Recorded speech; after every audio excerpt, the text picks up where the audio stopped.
안녕하세요.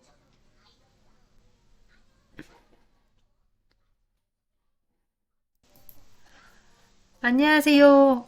꿀꿀이입니다. 지금 수업 마무리도 잘 안 되고 지금 너무 일이 끝나서 우리 유영님의 멋진 발표 대충 듣고 나머지는 거의 다른 일 하느라고 못 들었어요. 이제 녹음본으로 아마 듣게 될 것 같고요. 제가 하는 부분은 탈레스와 헤라이클레이토스와 파르메니데스, 홉스 이렇게 네 명에 대해서 한번 이야기를 해보겠습니다. 탈레스는 만물의 근원을 물이라고 했고요. 헤라클라이토스와 파르메니데스는 변한다, 변하지 않는다의 대표적인 주자였죠. 현실주의자, 이상주의자의 대표 주자이기도 하고요. 홉스는 공포정치, 무서움, 그런 방어기제 이런 걸로 인해서 어떻게 우리 이 무서운 세상을 헤쳐나가야 되는 것인지에 대한 이론을 만들어준 철학자라고 할 수 있습니다. 한번 진행해 나가 볼게요. 굉장히 다른 분들의 자료에 비하면 어이없이 작지만 그래도 나름대로 열심히 만든 자료니까요. 자, 다음이요. 탈레스는요, 수학도 굉장히 잘했고요. 천문학도 잘했고, 정말 모르는 게 없는, 혹시 미래에서 온 사람이 아닐까? 이런 생각이 들 정도로 굉장히 잘하는 게 많더라고요. 그런 탈레스가 굉장히 기원전에 아주 최초의, 철학자라고 할 수 있고요. 굉장히 생각을 많이 하고 이 우주 만물, 뭐 지구를 비롯한 우주 만물에 대해서 어떻게 생각하는지에 대해서 굉장히 심오하게 생각을 한 사람이에요. 그래서 막 고민을 하고 있다가 뭐, 뭐 웅덩이에다 넘어졌다나 막 이런 식으로 해서 좀 폼이 좀 이상하게 됐어요. 그걸 보면서 막 웃으면서 옆에 있는 시녀가 이렇게 얘기를 했다고 해요. 우주의 이치를 탐구한다는 분이 발밑에 웅덩이도 못 보다니요? 이렇게요. 그래서 그거를 얘기했는데 이걸 보면서 아리스토텔레스가 우주의 이치를 탐구하는 사람은 당연히 이런 작은 일 같은 거는 아무렇지도 않게 생각을 해야지.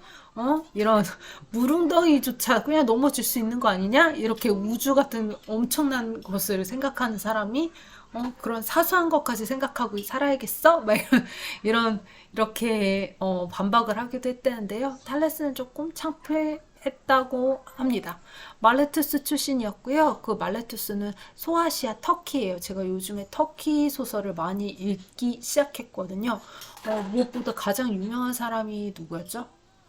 빨간 모시기였는데 하얀 성 이런 거 있고요. 좀 빨간 바우란가? 왜 갑자기 생각이 안 나지? 아무튼 유명한 이나나 님이 계속 이나나 교수님이 계속 번역해 주시고 계시는 어, 저기 뭐냐 노벨 문학상 어, 했던 사람의 책도 많이 읽었고 그래 이런저런 소설책을 좀 많이 읽었거든요. 터키 책을 좀 환상 소설 약간 남미 같은 느낌이 들긴 하는데 확실히 서양과 동양을 이어주는 약간 그 나름대로의 저기 뭐라 그러지? 매력이 있는 것 같아요. 거기는 근데 정말 왔다 갔다 하는 사람이 많아서 그런지 매우 부유하고 자유로운 도시라고 했습니다. 만물의 근원은 물이라고 탈레스가 주장을 했고요. 어, 저게 뭐지? 점성학에 따르면 사유소설이 있고, 명리학으로 보면 5개의 물질을 얘기를 하거든요. 점성학으로서는 바람, 물, 흙, 그리고 뭐였지? 불. 이렇게 4가지가 있고요. 저기 뭐냐. 명리학으로는 흙, 물, 금, 철이 있어요. 금, 그리고 왜 생각이 안 나냐? 당연히 불이 있고, 그리고 나머지 하나가 뭘까? 나머지 하나가 뭘까? 바람이 아니고 뭔데? 뭘까요? 물까? 딸내미? 다섯 번째가 뭐였지? 왜 기억이 안 나지? 첫 번째가 흙. 자, 물. 자, 물. 나무. 나무. 응, 나무. 나무 이렇게 5개가 있는데요. 아무튼 다 이렇게 여러 가지 뭐 요소를 가지고 이렇게 생각을 하는데 이 탈레스는 물이 굉장히 중요했나 봐요. 네. 저도 어, 물 요소 중요하죠. 자, 세상의 모든 것은 신으로 가득 차 있다. 그렇죠. 다 특별하죠. 그리고 작은 곰자리보다, 뭐지? 큰 곰자리보다 작은 곰자리가 더, 길을 찾는데 유용하다라는 얘기를 했다고 해요. 작은 곰자리에 북극성이 들어가 있고요. 큰 곰자리는 뭐가 있다고 그랬지? 북두칠성이었나? 그런데 그 근처, 북극성 근처에 이렇게 약간 옆에 근처에 이렇게 돌아다니는 거고 가장 중심은 북극성이 있기 때문에 이 천문학에 대해서도 탈레스가 잘 알고 있다. 이런 거를 그 이야기를 통해서 알 수 있고요. 그리고 어느 순간에 이 사람이 아 그래 뭐 나는 유능해져야 되니까 돈도 한번 벌어보자 해서 돈 버는데 되게 골몰하고 막 사업도 많이 벌린 적도 있다고 합니다. 자, 다음 한번 나가볼게요. 라이벌이에요. 창과 거짓이 있고, 흑과 백이 있고, 그리고 빛이 있으면 그림자가 있는 약간 그런 느낌이 있는 라이벌이고요. 세계는 모두 변한다 이런 사람이 있는가 하면 고정불변이다라고 얘기하는 사람이 있었어요. 헤라클레이토스는 현실주의자고요. 항상 변한다고 했고, 그리고 파르메니데스는 이상주의자였습니다. 자, 내 얼굴이 있을 자리가 없네요. 어디로 놔둬야 될까요? 자, 헤라클레이토스는 현실주의자로 만물은 흐른다라고 얘기했고요. 에페소스라고 해서 굉장히 거기에서도 상류층이었지만 부자 나라였다고 합니다. 그렇지만, 부자의 뭐, 부러울 거 없는 사람이었는데도 불구하고 어두운 사람이라는 별명이 붙었고요. 세상의 고민은 자기가 다 갖고 있는 거죠. 헤라클레스랑 되게 비슷한 이름을 가지고 있어서 제가 저번에 만화로 보는 철학에서도 이 헤라클레이토스를 가지고 한번 얘기를 한 적이 있습니다. 세계는 불타오르기도 하고 꺼져가기도 하는 영원히 살아있는 불이다 라고 얘기를 했어요. 그리고 또 그런 얘기도 했죠. 이 강물은 예전에 있었던 그 물이 아니다. 항상 물은 흐르기 때문에 그래서 자연에 관하여 얘기를 했고요. 항상 순환하고 변한다고 얘기를 했고 우리 인간도 그렇고요. 우리 인간도 계속 심장이 계속 하고 그리고 계속 피가 흐르기 때문에 지금 살아있는 거거든요. 만약에 피 흐름이 멈추고 심장이 멈추는 그날에 우리는 생명이 꺼집니다. 그렇기 때문에 이 헤라클레이토스의 이 말도 진짜 말이 맞는 거기도 해요. 하지만 또 어떻게 보면 파르메니데스의 말도 맞아요. 이상주의자고요. 있는 것은 있고 없는 것은 없다. 맞죠? 있는 거는 있겠고 없는 것은 없겠죠. 근데 엘레아 출신인데요. 이탈리아 지금의 벨리아 지방인데 소도시로 그냥 생각만 하고 가만히 있기 굉장히 좋은 도시였다고 해요. 스피노자라고 해서 아까 유영님이 말씀해주신 그분과 똑같은 그런 스피노자처럼 이런 이상주의를 얘기하기 좋은 도시라고 얘기를 했고요. 세상의 참모습은 눈앞에 보이는 그대로가 아니고 고정된 뭔가를 기준으로 해서 이렇게 이루어지는 거라고 했습니다. 세상은 하나의 존재, 뜬금없는 유일신 사상이 생각나네요. 이성적 사고 중시의 철학 전통을 갖고 있었습니다.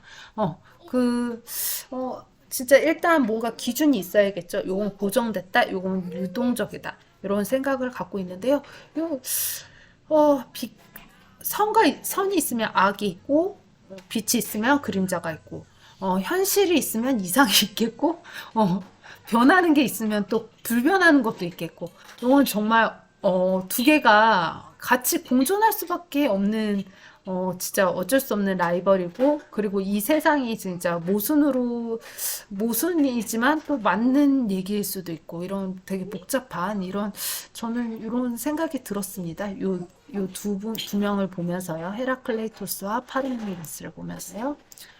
저 이 리바이어더는 제가 소피의 세계를 하면서 이제 다른 철탐이 아니라 철부지라는 또 모임이 있거든요. 그 철부지에서 또 얘기를 열심히 들어서 되게 많이, 그분은 이제 리바이어던을 거의 읽고 나서 이거를 분석해서 발표를 하신 분이 계셨거든요. 그래서 진짜 대단하시다라고 생각을 했고, 그러면서 이제 저도 홉스에 되게 많이 빠졌는데, 그러면서 그 선생님이죠. 저는 진짜 너무 열심히 공부를 해주셨으니까, 이 그림에 대해서 굉장히 열심히 열변을 토하시면서 말씀을 해주셨어요. 이게 어떤 내용이었는지. 근데 지금 다 까먹었습니다. 홉스는 일단 결론적으로 아무리 무섭고 뭐 두려움에 기초한 약간 공포전지 이런 걸 얘기를 했더라도 그 기자에는 철학은 인간을 행복하게 하는 진리로 향해 가는 여정이고 정치 또한 그런 것 중에 하나라고 이렇게 얘기한 게 가장 핵심 중심이라고 생각하면 되고요.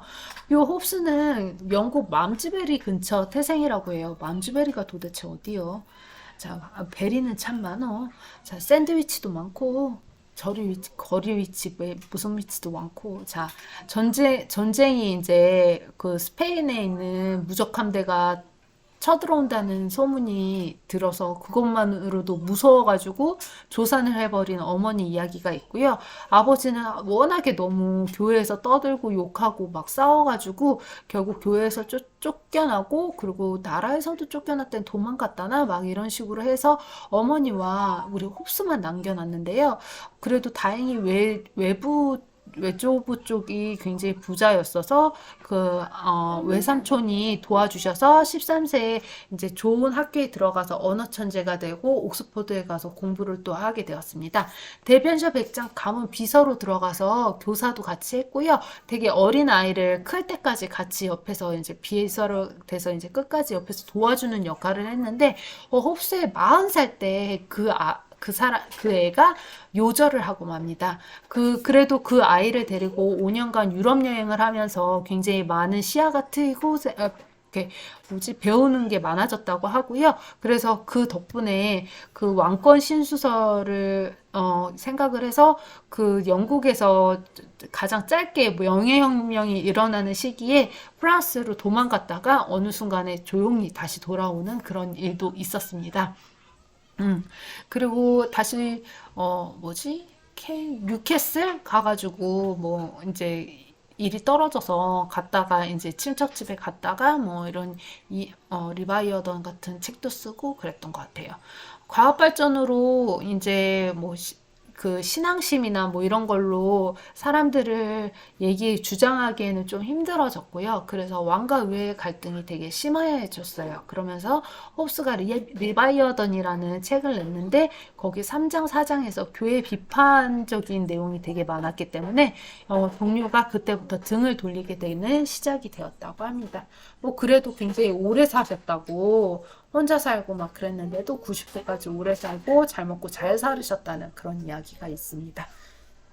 좀 더 한번 공부를 해봐야 될 것 같아요. 자, 여기까지 제가 여기 책에 대해서 읽은 부분의 전부입니다. 모두 행복하게 잘 지내시기를요. 안녕히 계세요.